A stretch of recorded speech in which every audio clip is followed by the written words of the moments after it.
considered one of the most controversial military leaders of all time, yet one of the most brilliant military leaders of all time is Robert E. Lee.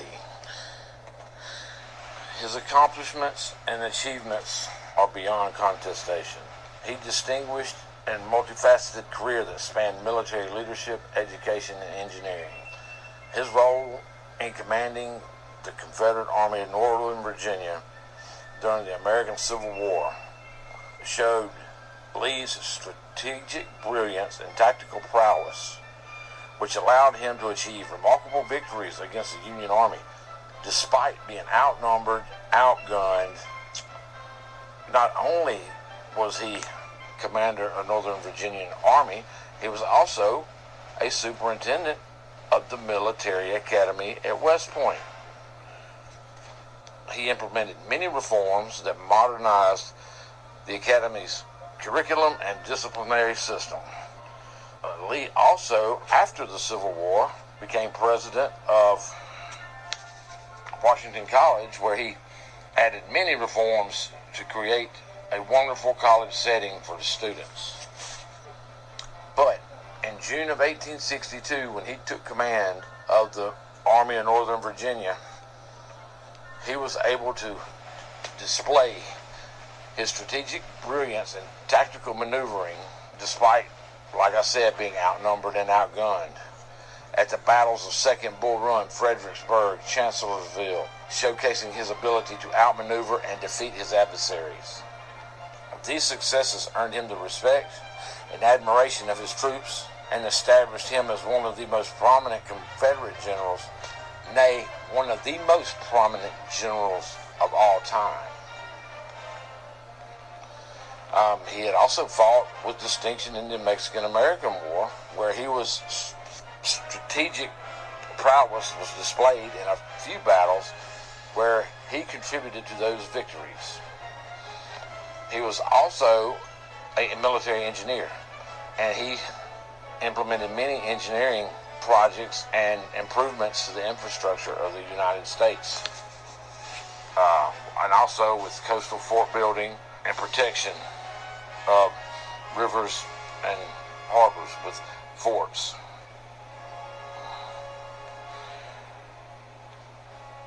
But with all these military accomplishments, by his men, he was best known for his character and leadership qualities. He was respected because he was known for his integrity, humility, and unwavering commitment to duty. Lee led by example and instilled discipline and loyalty in his troops.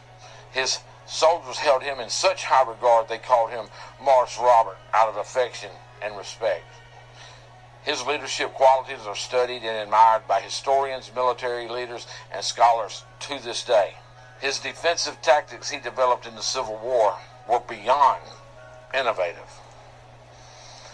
They allowed him and his outnumbered, outgunned, out-technology Confederate Army to hold off much larger Union Army advances while inflicting heavy damage to said armies. He implemented trench warfare, entrenchments, making use of fortified positions, natural barriers to protect his troops. His tactical brilliance was evident in battles such as Fredericksburg and Cold Harbor, where his defensive strategies inflicted heavy casualties on Union forces while minimizing losses for his own troops. His innovative tactics showcase his ability to adapt to the evolving nature of warfare during the Civil War. Yet, as significant as Lee's historical legacy is, it is also controversial.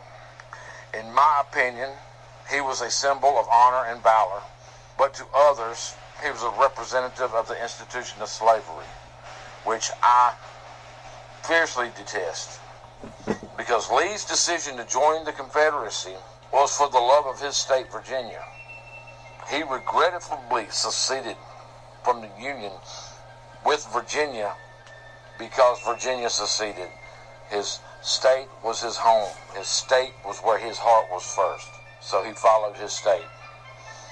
His role in the war in the Confederacy has sparked and will spark ongoing debates and discussions regarding his place in history. However, anyone that debates his legacy, tell me this. Why would you diminish his military accomplishments, leadership qualities, and contributions to education and engineering, which remain important aspects of his historical legacy? Case in point, I have a story for you naysayers.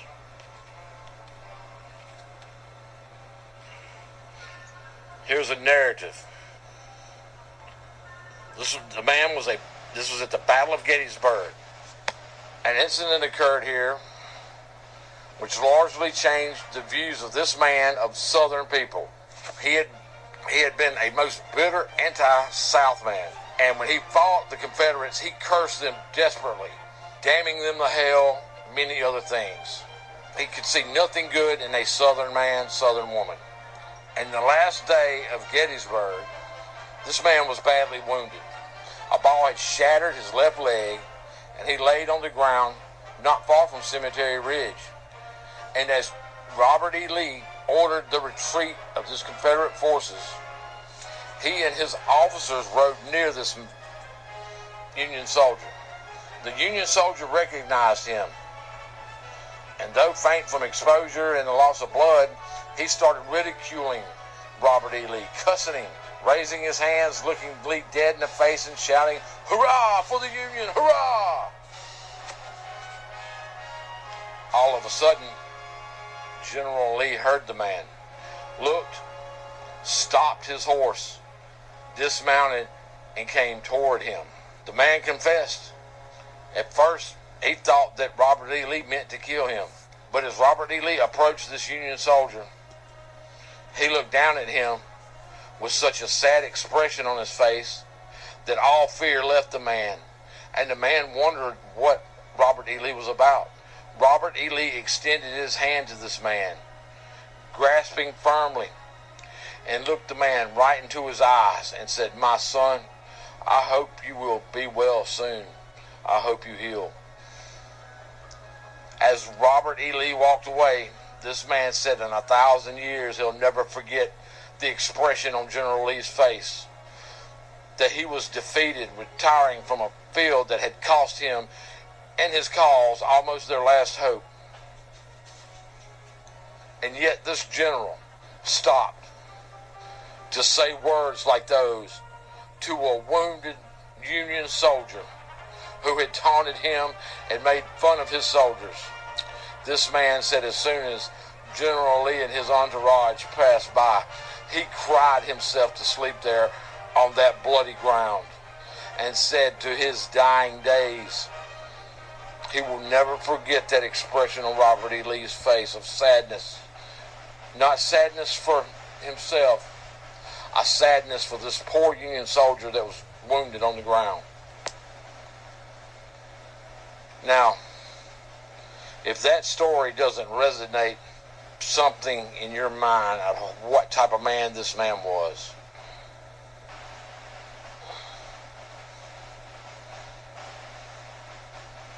then what can I say?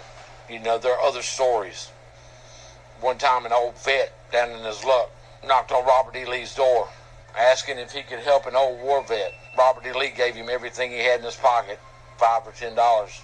The man thanked Lee many times and then went away.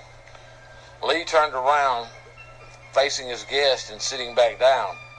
The guest said it was good that he took care of his old men. Robert E. Lee just matter-of-factly replied, "No, that was a Union soldier."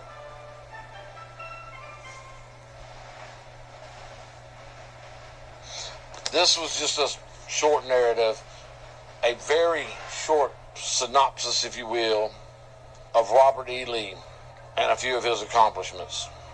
This was going to be a 10-part greatest generals of all time, but I've stretched this one a little far, so I'm going to do these generals one at a time.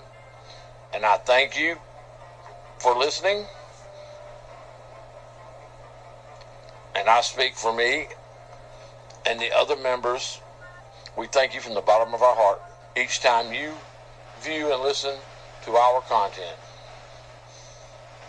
We're just normal people trying to get a message out, and in a tight-knit community trying to introduce people to each other, or maybe some friends can become friends of their enemies. Until next time, Big Duke 6 out.